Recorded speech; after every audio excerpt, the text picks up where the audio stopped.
Hello, everyone, and thank you for being here. My name is Bre Renner, and I will be presenting Eating Smarter, the shift towards cost-conscious consumption. The COVID-19 pandemic changed a lot about how we live, how we work, socialize, and even how we eat. One of the most noticeable shifts has been in our food habits, particularly how we shop, cook, and dine. Like many Americans, I found myself eating out less and cooking more at home. Rising prices, safety concerns, and convenience all played a role, but so did a growing awareness of value and savings. This presentation explores how those changes have evolved into long-term trends and are reshaping the way we eat across the country and here in West Virginia. To better understand changing food preferences, this presentation touches on several key areas. First, we'll explore inflation trends using Consumer Price Index data to compare price changes in groceries and restaurants. Then we'll examine how people are adjusting their food spending and saving habits across store types.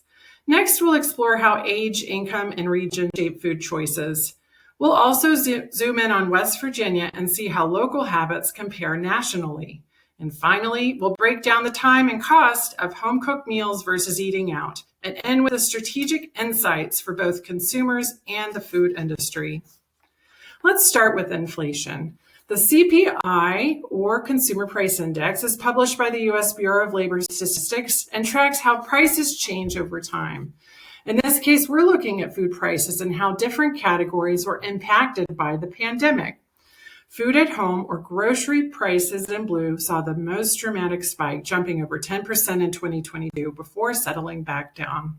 This surge hit family budgets hard, especially for those relying on cooking at home. Restaurant prices, both full service in orange and limited service in green, also climbed, though more gradually. The steady increase here made eating out feel less affordable for many households. While CPI shows how prices change year by year, the cumulative inflation helps us see the bigger picture, how much costs have added up over time. From 2015 to 2024, we can see that the food prices have increased significantly. Food at home has risen by 23%, full-service restaurants by 36%, and limited service restaurants by 40%. As prices continue to rise over time, especially for restaurant food, the question becomes, how have consumers responded financially? This chart shows that consumers initially maintained a steady 6% savings rate from 2015 to 2019, even as food spending increased. In 2020, savings spiked to over 14% due to stimulus payments and reduced spending, but quickly dropped below 4% by 2022 as inflation rose. Though now stabilizing around 4%, the rate remains below pre-pandemic levels. As we just saw with the shift in personal savings and food consumption habits, many Americans began redirecting spending, especially towards food at home. This next slide helps us understand where that spending went. Using data from the U.S. Census Bureau's annual retail trade survey, I tracked sales growth across three key retail categories: grocery stores, specialty food stores, and beer, wine, and liquor stores. I'm including alcohol because it's not only a major at-home purchase, especially during the pandemic, but also a key source of revenue for restaurants. We can see that grocery stores grew by 23.7%, with specialty food stores such as butcher shops or natural grocers had a 21.1% increase, and liquor stores went up 24.6%. Now that we've seen which stores grew the most, let's explore how food and beverage spending differ by region. This shows average annual spending from 2019 to 2023. The South leads with the highest spending overall on food at home, food away from home, and alcohol. Meanwhile, the Midwest and Northeast spend a larger share of their food budgets on alcohol. This slide shows how food at home spending varies by age group from 2019 to 2023. The top spenders are adults aged 35 to 64, typically in their prime working years, often supporting larger households and preparing more meals at home.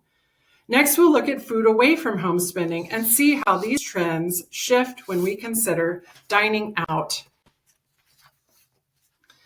This data from BLS shows how food away from home spending varies by age.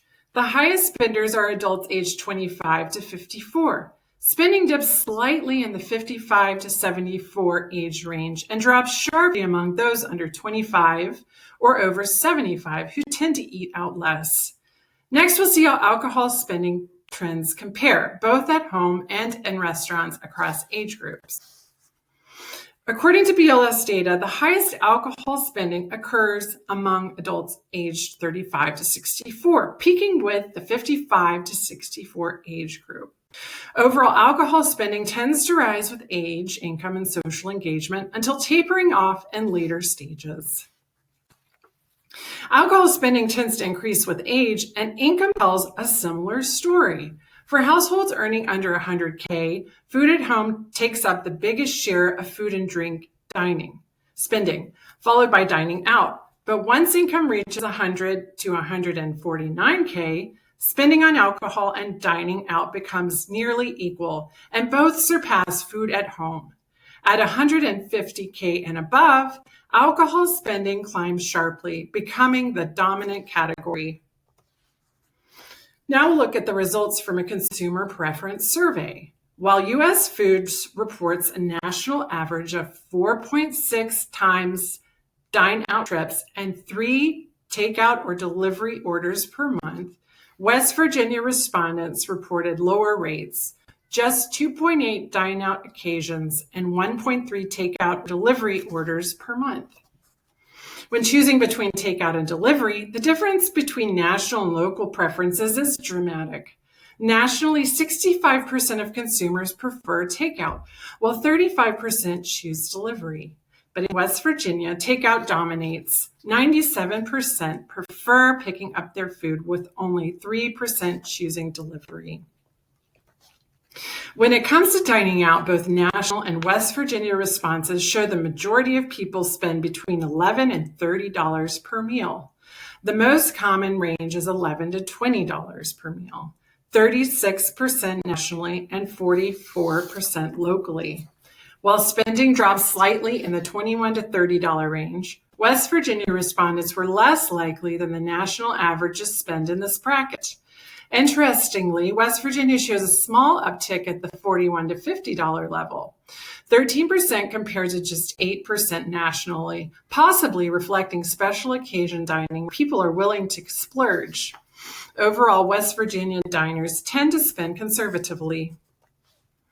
Nationally, casual dining leads by a wide margin. 69% of the respondents prefer it, followed closely by fast food and fast casual options at 55% each. But in West Virginia, preferences look quite different. Only 25% chose casual dining, while 41% preferred contemporary casual, and 16% favored bar and grill style restaurants. Let's explore why people choose to dine out in the first place. Nationally, the top reasons for dining out include enjoying the atmosphere, socializing, and celebrating special occasions. In contrast, West Virginia responses tell a different story. Only 22% cited socializing, and just 16% dined out to celebrate something special. The most common reason given in West Virginia? Avoiding dishes. 25% said they eat out to clean up. This contrast suggests that for many in West Virginia, dining out is more about convenience than experience. Now let's look at the types of restaurants people prefer when ordering takeout or delivery. Nationally, fast food is the top choice for takeout or delivery. 63% of respondents prefer it, followed by fast casual at 47% and casual dining at 34%. In West Virginia, however, preferences are more subdued. Fast food leads at just 26%, with fast casual and casual dining nearly tied at 29 and 26%. People have different reasons for choosing takeout or delivery. Let's take a closer look at what drives those choices. Nationally, the top reasons for ordering takeout or delivery are enjoyment and convenience. 76% enjoy eating at home, and 75% say it's more convenient.